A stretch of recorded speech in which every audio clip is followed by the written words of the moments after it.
Bonsoir à tous et bienvenue dans le journal. Voici les titres de ce jeudi. Gros plan ce soir sur Mamadou Dioman, une virtuose de la guitare moderne. L'artiste était une véritable star dans les années 50 à 80 dans l'ouest du pays. À 89 ans, il ne compte pas abandonner la musique. En France, le 80e anniversaire du débarquement de Normandie a été célébré aujourd'hui sur la plage de Mahapiche à Saint-Laurent-sur-Mer en présence du président français Emmanuel Macron. Cette année particulière donne lieu à une succession de festivités et de reconstitutions historiques du 1er au 16 juin. Voilà pour le sommaire, ouvrant cette édition par la rubrique de ce jeudi.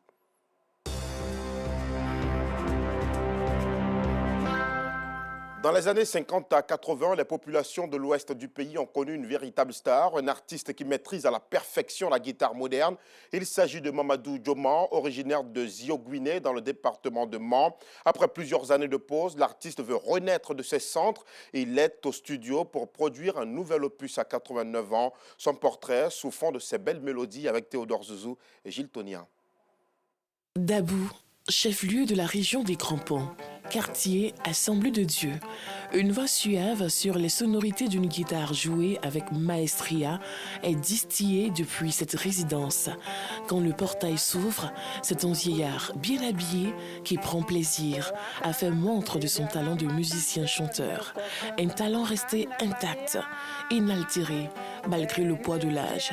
Une chanson dont il est l'auteur et le compositeur, chantée en Yakuba, sa langue maternelle, parlée par les Dons, peuple vivant principalement à l'ouest du pays.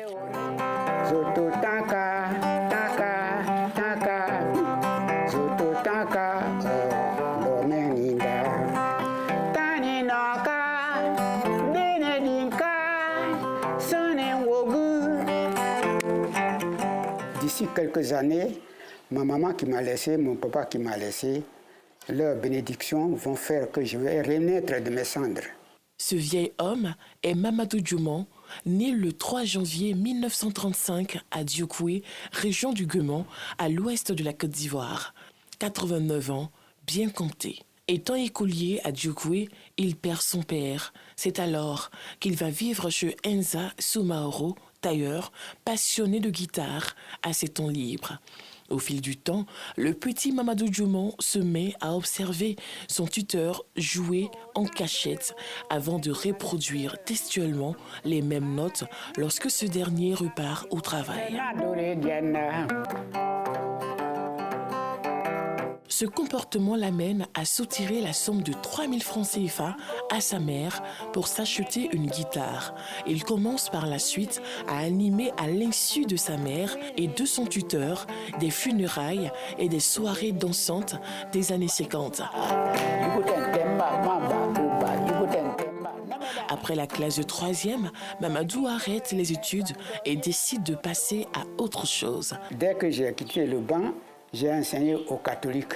Alors le salaire ne m'a pas plu.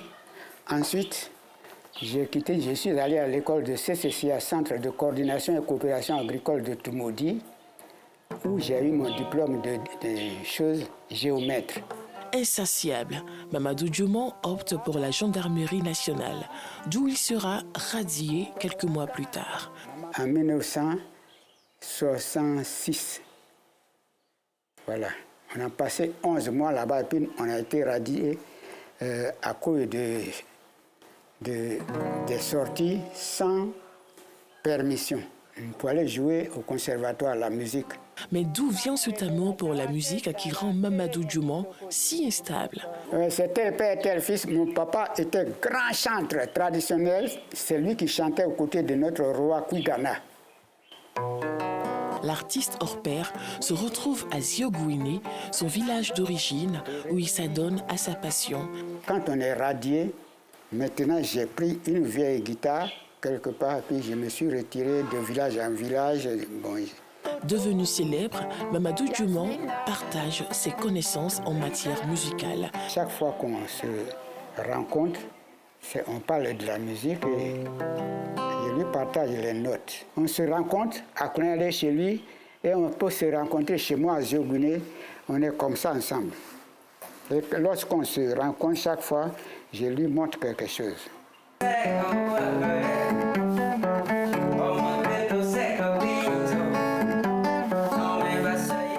joué fait entendre la voix envoûtante de Benson, le plus jeune des 5 enfants de Mamadou, l'un de ses apprenants. Mamadou Dioma m'a tout donné. J'ai un patrimoine culturel, j'ai un héritage qui est là et c'est à moi de faire ma part. Ce que le vieux a fait là, moi je suis là pour compléter et pour que ma descendance aussi soit dans le beurre et le fromage demain.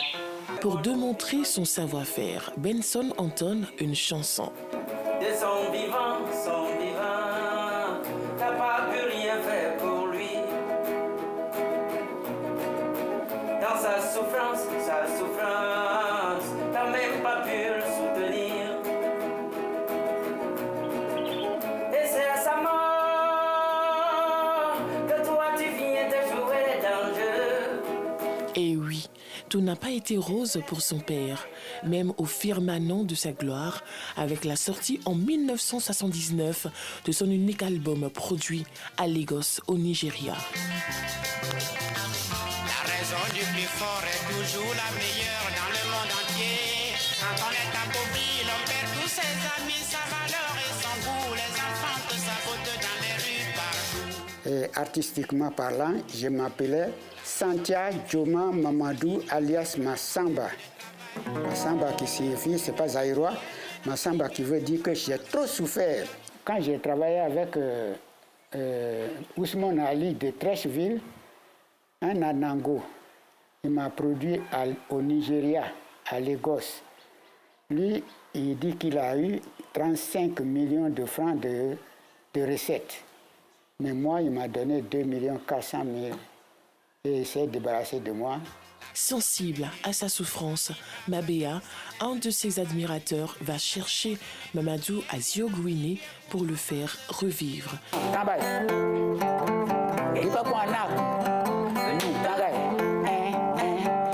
Moi, je suis solidaire de sa cause. Je me suis vu dans une obligation instinctive de récupérer ce qu'il y a encore à récupérer à son niveau.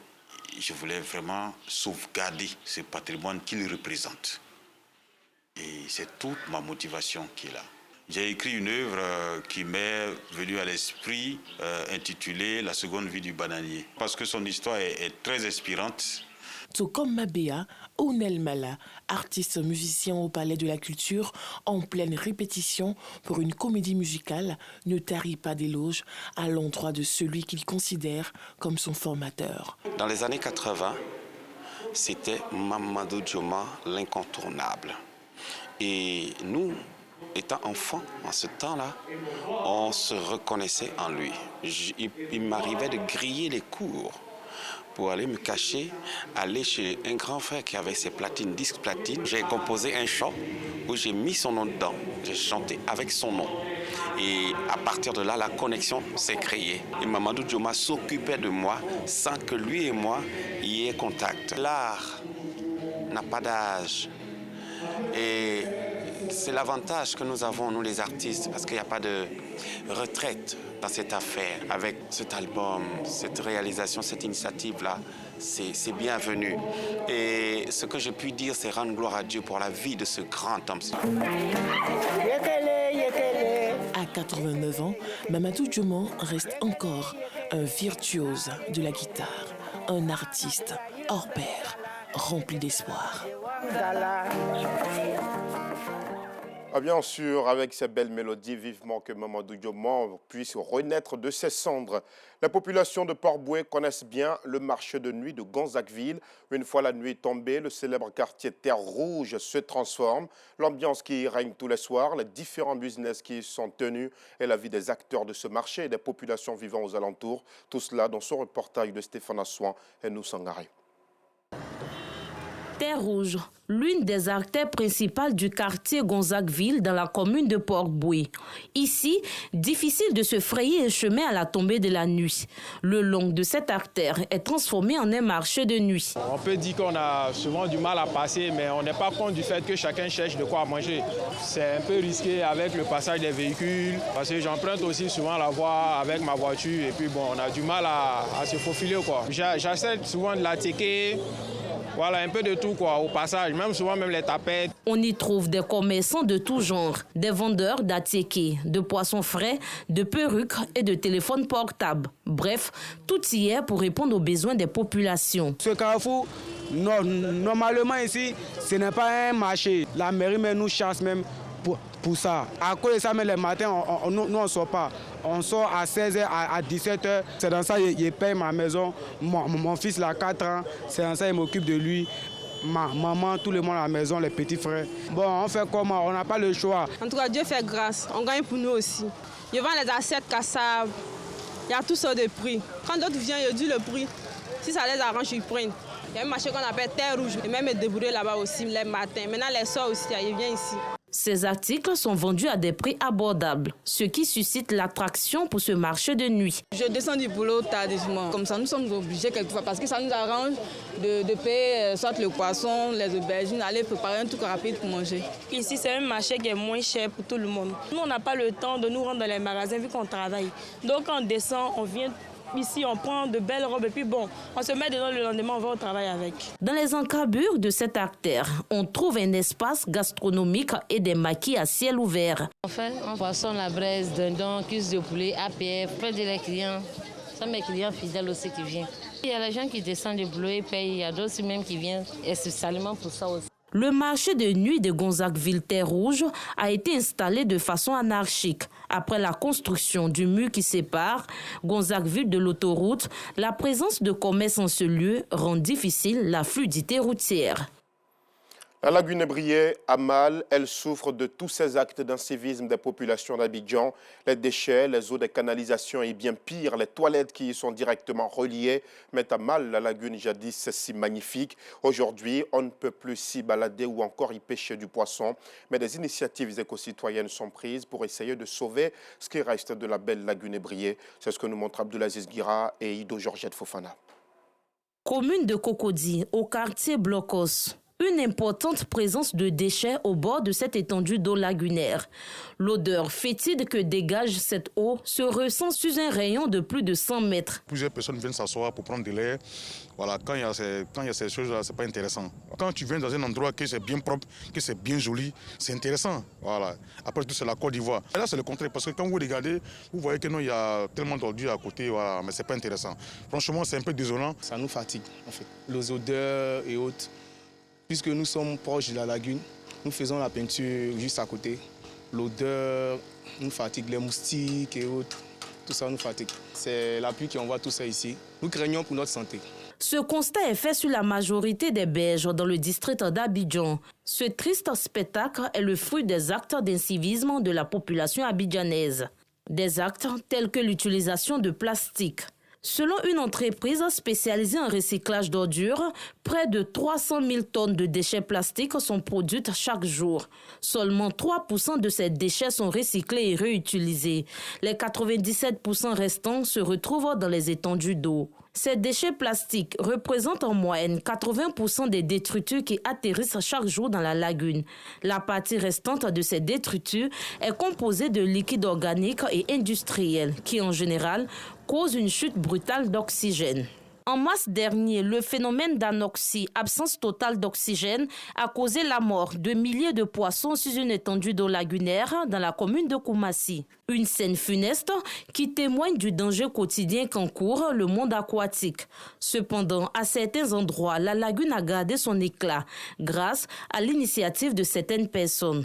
Elle offre ainsi un cadre luxuriant pour des moments de détente. Le gestionnaire de ce réceptif hôtelier a mis toute une politique en place pour préserver les bordures de la lagune qui côtoient son établissement. Quand les clients arrivent, soit par groupe, en famille, avec les enfants, ils aiment bien être proches de la lagune. Donc pour cela, nous avons le devoir de maintenir le bord de la lagune propre. Quand la marée se retire, nous avons un agent qui est chargé uniquement de faire l'entretien de la bordure. C'est un complexe écologique et nous devons par conséquent faire valoir cela. Quand les gens viennent, c'est pour prendre de l'air, c'est pour se ressourcer et par conséquent, tout doit être pur. Il ne peut pas rester dans des saletés. Donc nous tenons à ce que ce soit vraiment propre. Abidjan ou encore l'appel des lagunes voit l'étendue d'eau qui fait sa fierté couler sous le poids de l'insalubrité. Pour rappel, la lagune ivoirienne s'étend sur près de 120 000 hectares. C'est la plus grande étendue d'eau saumâtre de l'Afrique de l'Ouest. L'association islamique en Sardine a initié le week-end dernier une opération de collecte de sang dans la commune d'Abobo. L'opération s'est tenue à la formation sanitaire urbaine communautaire d'Abobo-Sagbé. Le reportage de Abdelaziz Guira, commenté par Georgette Sido Fofana. Donner de son sang, un geste simple mais utile pour sauver des vies. C'est ce qu'a compris Abou Konaté. Tôt ce matin, il s'est rendu à la formation sanitaire urbaine communautaire d'Abobo-Sagbé pour donner de ce précieux liquide. Ce n'est pas ma première fois ni deuxième fois. Chaque 3 mois, il vient renouveler, il donne mon sang pour sauver des vies. Comme lui, ils sont venus nombreux participer à cette opération de collecte de sang initiée par l'association islamique en Sardine. Je suis venu donner mon sang pour sauver les femmes enceintes. Les gens qui sont malades, souvent on accouche, un problème de sang. Je suis venu donner mon sang pour ça. Vraiment, si tout le monde a fait ça, vraiment, on ne peut pas avoir de souffrance. Le sang est devenu une denrée rare dans les centres hospitaliers. Selon l'OMS, Organisation mondiale de la santé, les besoins annuels de la Côte d'Ivoire en poche de sang sont estimés à 250 000. Ici en Côte d'Ivoire, en 2021, le Centre national de transfusion sanguine n'a mobilisé que 160 000 poches de sang. Des efforts restent donc à faire pour combler ces déficits. L'aide ne peut se faire sans la santé. Et la santé commence toujours par la suffisance de sang dans le corps humain. Donc voilà pourquoi chaque année, à l'occasion de l'anniversaire de notre guide spirituel, à Seydi Cherif Ousmane Madani Haïdara, qui est venu prôner le message du prophète alayhi salatu wassalam, qui a demandé à ce que les musulmans puissent s'entraider entre nous. Le fait d'avoir choisi, moi, mon centre, ou bien de m'avoir choisi, on va organiser avec vous, vraiment c'est aussi une fierté. Ce sont plus de 500 poches de sang que l'association islamique en Sardine entend collecter pour sauver des vies. C'est un reportage commenté par nous Sangaré. Les vols en direction de l'Arabie Saoudite pour le Hajj 2024 s'enchaînent. Les équipes saoudiennes présentes à l'aéroport d'Abidjan abattent un boulot remarquable. À en croire l'ambassadeur du Royaume saoudien en Côte d'Ivoire, Saad bin Barkit Al-Khatami, le diplomate a effectué une visite à l'espace qui accueille justement les pèlerins à l'aéroport international Félix Houphouët-Boigny. Le reportage de Pargasso Reconnaît de Madongui. Terminal 2 de l'aéroport international Félix Houphouët-Boigny. Il est un peu plus de 21 h. L'ambassadeur du Royaume d'Arabie Saoudite appose lui-même, dans le passeport de ses candidats au Hajj, le tampon pour le départ en Terre Sainte, à l'occasion du pèlerinage à la Mecque, 5e pilier de l'islam. Cet acte du diplomate saoudien s'inscrit dans le cadre du projet 2 de Tariq Makka, ou la route de la Mecque. Venu de Paris, la Sénat s'est réjouie du geste de l'ambassadeur. Je suis très ravi parce que c'est spécial pour moi. C'est pourquoi j'ai fait une photo pour montrer à toute la famille que c'est l'ambassadeur qui a tamponné mon passeport pour la Mecque. Saad bin Al-Khatami est venu encourager et féliciter, à la veille des 2 derniers départs, le personnel saoudien pour le travail abattu. Il a également apprécié la complicité exemplaire entre le personnel venu de l'Arabie Saoudite et les responsables et membres du commissariat du Hajj. Les choses se sont déroulées comme nous avons planifié et mieux même. Nous sommes en train de suivre l'exécution de la route de la Mecque 24 heures sur 24 pour nous rassurer de la bonne marche. Et Dieu merci, les choses se fassent comme il se doit. Les futurs pèlerins ont eux aussi reçu les encouragements de l'ambassadeur du Royaume d'Arabie Saoudite en Côte d'Ivoire. Saad bin Al-Khatami a saisi l'opportunité pour saluer les bonnes relations d'amitié et de coopération entre son pays, l'Arabie Saoudite, et la Côte d'Ivoire. Il a également exprimé sa gratitude aux autorités ivoiriennes. À leur tête, le président de la République, Alassane Ouattara. Les relations entre l'Arabie Saoudite et la Côte d'Ivoire ont débuté depuis 1980. Et Dieu merci, ces relations se sont renforcées davantage, notamment après l'accession de monsieur le président de la République, Alassane Ouattara, à la magistrature suprême en Côte d'Ivoire. Nous assistons au développement constant dans tous les niveaux. Et l'initiative La Route de la Mecque fait partie des fruits de cette coopération entre les deux pays. Ces rappeleurs des dieux, le cœur plein de joie, ont salué cette visite du diplomate saoudien avant de traduire toute leur reconnaissance au chef de l'État. C'est un honneur que son Excellence, Monsieur l'ambassadeur, vienne nous voir, s'enquérir de comment nous allons. Nous constatons qu'il y a une très bonne relation entre la Côte d'Ivoire et l'Arabie Saoudite. C'est à saluer. Je suis très très content. Et j'ai vu l'ambassadeur aussi, son travail qu'il a fait. Ils ont fait beaucoup d'efforts. Vraiment, on les remercie beaucoup. Et on prie pour eux, on prie pour la nation, on prie pour le président Alassane Dramane Ouattara. Distribution de bouquets et de fleurs, séances photos, invocations, des moments forts qui ont également marqué cette visite de l'ambassadeur du Royaume d'Arabie Saoudite en Côte d'Ivoire au personnel saoudien et aux candidats au Hajj du contingent étatique à l'aéroport international Félix Houphouët-Boigny de Port-Bouët. Dans l'actualité hors de nos frontières en France, le 80e anniversaire du débarquement de Normandie a été célébré aujourd'hui. L'événement a eu lieu sur la plage d'Omaha Beach à Saint-Laurent-sur-Mer en présence du président français Emmanuel Macron. C'est la fin de ce journal. Merci de l'avoir suivi. L'information revient demain à 12h30. Excellente soirée.